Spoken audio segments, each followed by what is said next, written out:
কি বলছো? আমি সেই হাসছো কেন? কি গো সাদা মনে কালোহীন প্রশ্ন বলো কি? বলছি গাছটা আমি দেখলাম যে সোজা হতে হতে এরকম ভাবে বেঁকে গেল। কি করে একা একা কি বেঁকে গেছে?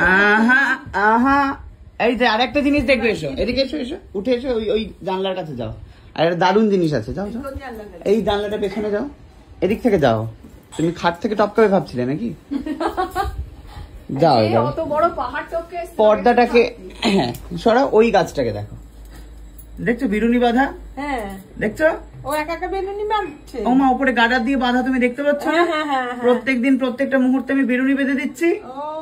সেম ভাবে এই গাছটাও, এই যে এদিকে এসো, ওই যে ওই দেখো, ওইটার মধ্যে দেখো, দেখছো ওটা ছোট, ওটা এবারে বড় হবে, দেখছো? এইভাবে তুমি তাহলে মানে ও নিজে বাঁকায়নি, তুমি নিজে বাঁকিয়ে বাঁকিয়ে এরকম একটা ইয়ে করেছো, আর্ট তৈরি করেছো। হ্যাঁ, বুঝতে পারছো? এবার বুঝলাম। তোর মাটা কি সরল রে, তুই তো এরকম হতে পারতিস।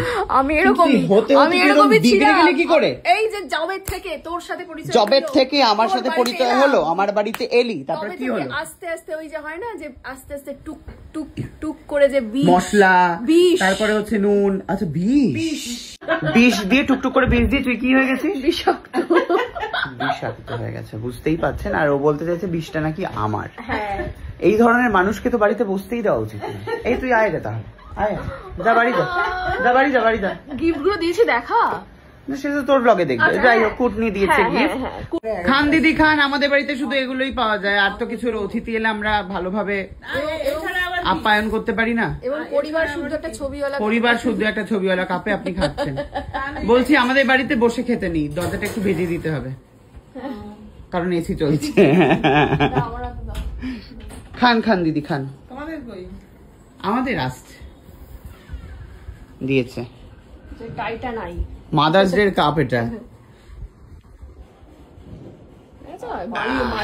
মালিক শ্রেণীর ক্লাব, এই কাপ, কৃতদাস শ্রেণীর কাপ, আর ওটা হচ্ছে গেস্ট শ্রেণীর কাপ।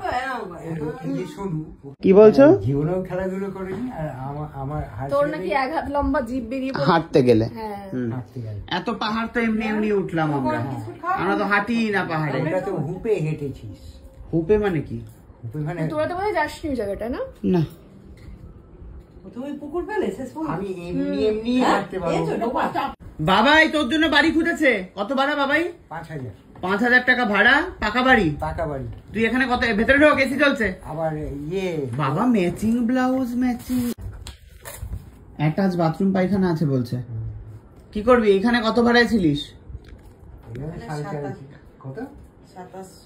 2700।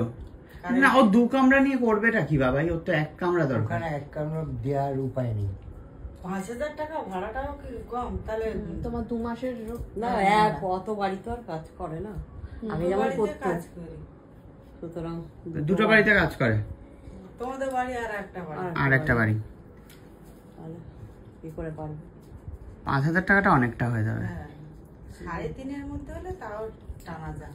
শোন খুকু, চিন্তা করিস না, আমি একটা বাড়ি বানাবো যেখানে তোকে আর তোর বরকে নিয়ে চলে যাবো, ঠিক আছে? তোর বর তো মিনি সিকিউরিটির কাজ করে, তো সিকিউরিটি গার্ড, তো ওইখানে সিকিউরিটি গার্ড হয়ে যাবি তোর বর, আর তুই আমাদের বাড়িতেই থাকবি, হয়ে গেল। না, ও দেখাশোনা করবে বর কাজে গেলে। একটা বাড়িতে চাইছি বাচ্চা দেখাশোনার জন্য, খাওয়া দাওয়া 4 বেলা। না, খুকু বাচ্চা কাচ্চা এখন মেয়ের বাচ্চা মানুষ করবে। খুকু ওসব বাচ্চা এখন হবে না, বাচ্চা আরো বিচ্ছু বাচ্চা। বাবা, খুকুর হাতে পড়লে বাচ্চা আরো বিচ্ছু বাচ্চা, খুকু গালাগাল শিখিয়ে দেবে। তুমি আরো রান্না করো, আরো কাজ করো, ঠিক আছে, বাচ্চা সামলানোর দায়িত্ব ভীষণ জ্বালা।